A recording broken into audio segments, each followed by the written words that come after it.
वही सिकंदर। इस हिंदी कहावत में जिस सिकंदर का जिक्र किया गया है वो है अलेक्जेंडर द ग्रेट, ग्रीक साम्राज्य का ऐसा राजा जिसने छोटी सी उम्र में ही खुद से कई गुना बड़े पर्शियन साम्राज्य को तबाह कर दिया। ग्रीक एम्पायर को 7 समंदर पार तक फैला दिया और बन गया राजाओं का राजा सिकंदर। आज से करीब 2381 साल पहले ग्रीस के एक छोटे से कस्बे मैसेडोनिया में महाराज के घर एक बेटे ने जन्म लिया। ये कोई मामूली लड़का नहीं था, बल्कि वहां के लोग इसे भगवान ज्यूस का बेटा अलेक्जेंडर मानते थे। अब दुनिया के सभी पिताओं की तरह उनके पिता फिलिप द्वितीय भी अपने बेटे को एक काबिल राजा बनाना चाहते थे, जिसके लिए उन्होंने उस वक्त ग्रीस में मौजूद सभी महान लोगों से उन्हें शिक्षा दिलवाई, जिसकी बदौलत सिकंदर बुद्धि से लेकर युद्ध कला तक इतना माहिर बन गया कि महज 12 साल की उम्र में उसने एक विशाल और जंगली घोड़े ब्यूसीफेलस, जिसे आज तक कोई अपने काबू में नहीं कर पाया था, उसे काबू कर लिया। और फिर वो घोड़ा जिंदगी भर सिकंदर का साथी रहा। लेकिन ये तो बस शुरुआत थी। जब सिकंदर ने कामयाबी की सीढ़ियां चढ़नी शुरू की तो उसके सामने कोई टिक नहीं पाया। लेकिन क्या सिकंदर ने ही अपने पिता की हत्या करवाई थी? कैसे उसने एक के बाद एक साम्राज्य को हराकर वहां के लोगों को इस कदर अपना बना लिया कि वो लोग भी सिकंदर को भगवान मानने लगे? कौन थे भारत की वो महान राजा पोरस जिनके साथ युद्ध में अलेक्जेंडर द ग्रेट भी कमजोर पड़ गया था? और क्यों गंगा के तट की तरफ कदम बढ़ा रहा सिकंदर अचानक से भारत छोड़कर वापस चला जाता है? जानेंगे इस दिलचस्प वीडियो में। लेकिन उसके पहले प्लीज आप वीडियो को लाइक और चैनल को सब्सक्राइब कर दीजिए। कहानी की शुरुआत होती है 356 ईसा पूर्व से, जब मैसेडोनिया के राजा फिलिप द्वितीय को अपनी चौथी पत्नी ओलंपियास से एक बेटे का जन्म होता है, जिसका नाम रखा गया था अलेक्जेंडर यानी सिकंदर। यह परिवार का पहला वंशज था, इसलिए इसे खूब लाड प्यार दिया गया। सिकंदर को उस समय की सबसे अच्छी शिक्षा दी गई और जब वे 13 वर्ष के थे तो उन्होंने उनके शिक्षकों में अरस्तु जैसे महान दार्शनिक से शिक्षा ली। मगर हर राजघराने की तरह ही मैसेडोनिया में भी फिलिप द्वितीय की दूसरी पत्नी क्लियोपेट्रा जो उन्हें प्रिय थी, वो सिकंदर के महाराज बनने के रास्ते में रुकावट बन सकती थी। उनकी वजह से ही सिकंदर की अपने पिता से भी दूरियां बढ़ने लगी थी और वो खुद 6 महीने के लिए साम्राज्य छोड़कर चले गए थे। मगर फिर सिकंदर वापस आए और फिर हुआ एक ऐसा हादसा जिसने ग्रीक साम्राज्य का भविष्य बदल दिया। दरअसल सिकंदर की सौतेली बहन यानी क्लियोपेट्रा की बेटी की शादी में एक सुरक्षा गार्ड ने राजा फिलिप सेकंड की हत्या कर दी। गार्ड को भी भागने की कोशिश के दौरान मार दिया गया, इसलिए यह पता नहीं चल सका कि इस हत्या की वजह क्या थी। लेकिन माना जाता है कि इस हत्या में सिकंदर और उनकी मां ओलंपियास का हाथ हो सकता था। इस घटना के बाद सिकंदर का हाथ नहीं रुका। उन्होंने एक एक करके उन सभी लोगों को मार दिया जो उसके लिए उत्तराधिकार के लिए खतरा बन सकते थे। इस तरह महज 20 साल की उम्र में वो मैसेडोनिया के राजा बन गए। अब उनका लक्ष्य था फारस यानी पर्शियन साम्राज्य पर जीत हासिल करना, जिसके लिए अलेक्जेंडर ने सबसे पहले ग्रीस में स्थित बाकी शहरों में अपना रुतबा कायम किया। इसी दौरान उसने कई शहरों की आर्मी कमांडर्स और यहां तक कि आम लोगों को भी मैसेडोनिया की आर्मी के साथ मिला लिया। शाही खजाने का एक हिस्सा भी लोगों में बांटा ताकि जरूरत पड़ने पर सबकी वफादारी सिकंदर की तरफ हो, जिसके बाद वो अपनी सेना लेकर फारस साम्राज्य पर कूच कर देता है। कहा जाता है कि उस वक्त सिकंदर की सेना में सिर्फ 50,000 सैनिक थे, जबकि फारस के राजा डेरियस तृतीय की सेना में 25 लाख सैनिक। लेकिन अपनी बुद्धिमान रणनीति से सिकंदर ने फारस साम्राज्य के सभी शहरों पर कब्जा करना शुरू कर दिया और आखिर में डेरियस तृतीय को हराकर न सिर्फ फारस साम्राज्य पर जीत हासिल की, बल्कि डेरियस तृतीय की बेटी से शादी करके वहां के लोगों को भी अपनी तरफ कर लिया, क्योंकि वो जानता था कि साम्राज्य को मजबूत बनाने के लिए उसे लोगों के विश्वास की जरूरत है। इसलिए तो उसने पर्शियन खजाने का एक हिस्सा भी वहां के लोगों में बंटवा दिया।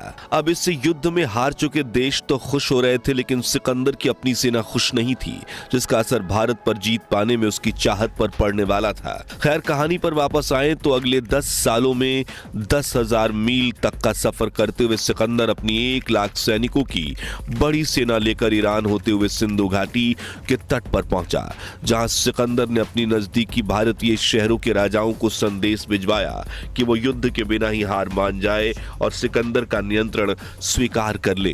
कई राजाओं ने काबुल की घाटी में उससे मिलना शुरू किया, जिनमें से एक थे तक्षशिला के राजकुमार अंभी, जिन्होंने जानबूझकर सिकंदर के लिए भारत का द्वार खोल दिया था। उसने सिकंदर की सेना को अनाज से लेकर 5000 भारतीय सैनिक, 65 हाथी भेंट किए ताकि वो अपने दुश्मन पोरस के साथ लड़ाई में सिकंदर का साथ पा सकें। उस वक्त राजा पोरस का पौरव साम्राज्य पंजाब क्षेत्र में झेलम और चिनाब नदियों के बीच मौजूद था, जिसका बड़ा हिस्सा आज पाकिस्तान में है। आज पोरस के साम्राज्य पर हमला करने के लिए सिकंदर ने अपनी सेना को 2 हिस्सों में बांट दिया, जिसमें से एक हिस्से को सिंधु नदी पर पुल बनाने भेजा, जिसमें भारतीय राजाओं की तरफ से दिए गए कई इंजीनियर्स शामिल थे। इस पुल के बनने के बाद ही सिकंदर की सेना इस तरफ आ सकती थी। वो रास्ते में आने वाले सभी राजाओं के साम्राज्य को एक दिन में तबाह करता जा रहा था।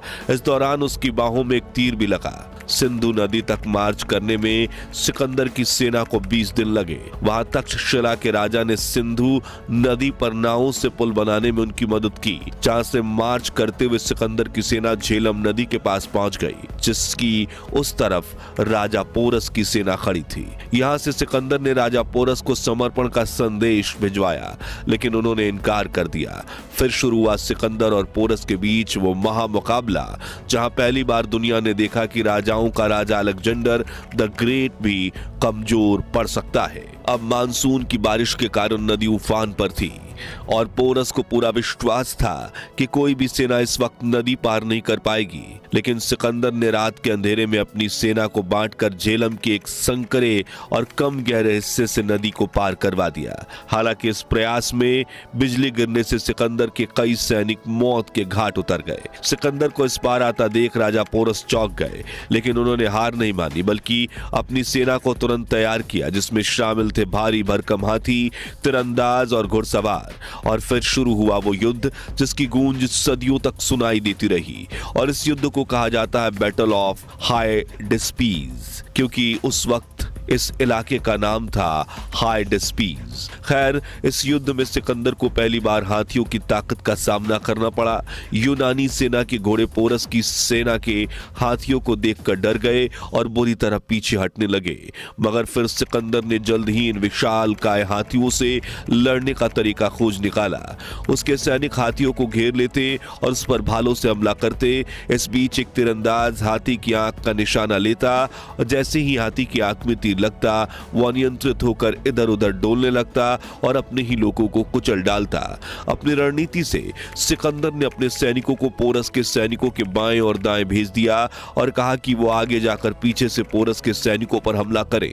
इस भीषण लड़ाई में दोनों तरफ से कई लोग मारे गए और बड़ी संख्या में लोग हताहत भी हुए। इस लड़ाई में सिकंदर अपने उसी बुसेफेल्स घोड़े पर सवार थे, जिन्होंने 12 सालों तक उसका साथ दिया था और 12 की उम्र में भी उसको काबू करने वाले सिकंदर थे। लेकिन एक तीर घोड़े को लगा और उसने वहीं दम तोड़ दिया। सिकंदर को अपने घोड़े की मौत पर दुख करने का भी समय नहीं मिला। उन्होंने दूसरा घोड़ा लिया और युद्ध जारी रखा। जैसे ही पोरस के सैनिक दबाव में आए, सिकंदर के सैनिकों ने पीछे से आकर उन पर हमला बोल दिया और उनके पीछे भागने का रास्ता बंद कर दिया। मगर फिर भी एक भीमकाय हाथी पर सवार पोरस ने लड़ना जारी रखा। सिकंदर ने उसके साहस की प्रशंसा करते हुए उसके पास संदेश भिजवाया कि अगर वो हथियार डाल दे तो उसकी जान बख्श दी जाएगी। इस संदेशवाहक का नाम था ओमफिस। पोरस ने संदेशवाहक को अपने भाले से मारने की कोशिश की। तब सिकंदर ने पोरस के पास दूसरा संदेशवाहक भेजा। उन्होंने पोरस को हथियार डालने के लिए मना लिया और आखिर में पोरस को बंदी बना लिया गया। लेकिन यहाँ एक ऐसी घटना हुई जिसने सिकंदर को महान बना दिया। कहा जाता है कि जब पोरस को सिकंदर के सामने लाया गया, सिकंदर ने पूछा, तुम्हारे साथ कैसा व्यवहार किया जाए? पोरस ने जवाब दिया, एक राजा दूसरे राजा के साथ जैसा करता है। यह सुनकर सिकंदर हैरान रह गया। उसने न सिर्फ पोरस को माफ कर दिया बल्कि उसका पूरा साम्राज्य भी लौटा दिया और आसपास की कुछ एक्स्ट्रा जमीन भी राजा पोरस को भेंट कर दी और कहा, तुम जैसे योद्धाओं पर शासन करना मेरी शान के खिलाफ है। सिकंदर जानता था कि किसी को हरा कर जीतना एक बात है, लेकिन उसे उसका सम्मान वापस देकर जीत पाना असली कला है। लेकिन अब सवाल ये उठता है कि जब सिकंदर ने पोरस को हरा दिया तो वो भारत भारत को पूरी तरह क्यों नहीं जीत पाया। दरअसल पोरस से युद्ध जीतने के बाद सिकंदर की सेना पूरी तरह से थक चुकी थी। ऊपर से उन्हें पता चला था कि गंगा के उस पार और भी बड़ी शक्तिशाली सेनाएं हैं। मगध, नंद वंश जैसे साम्राज्य जिनके पास हजारों हाथी और लाखों सैनिक थे। सिकंदर के अपने सैनिक अब और आगे बढ़ने को तैयार नहीं थे। उन्होंने विद्रोह करने की धमकी दी और मजबूरन सिकंदर को वहीं रुकना पड़ा। कहा जाता है कि भारत के महान साम्राज्य पर हमला न कर पाने से सिकंदर काफी दुखी हो गए थे। इसलिए करीब 3 दिनों तक वो सिंधु घाटी के पास अपने टेंट में ही बैठे रहे और किसी निकट सहयोगी से बात तक नहीं की। वो इंतजार करते रहे कि उनके सैनिक उनके पास आकर उन्हें मनाएंगे और अपने कहे पर माफी मांगेंगे, लेकिन इस बार उनके पास कोई नहीं आया।